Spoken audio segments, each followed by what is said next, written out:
Добро вечер, Ани, за тебе, добро вечер за гледачите на телевизија Нова.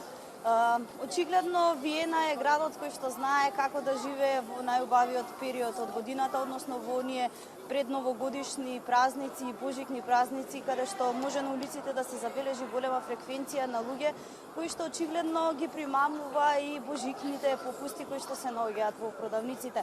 Но поводот поради кој што телевизија Нова престојува во Виена е секако, како што напомена, Гудачкиот оркестар на Македонската филхармонија одржува концерт на 9 декември, односно тоа е утре во Дипломатската академија со почеток во 19 часот.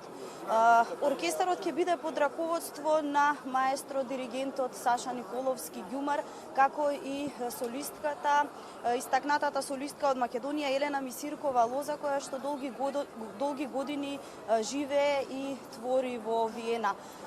Како што напомена и ти, овој концерт е со подршка на Амбасадата на Република Македонија во Австрија и Македонското Министерство за култура. Повеќе детали за сето она што ќе се случува утре вечер ќе може да ви пренесеме со слика и тон токму од метрополата.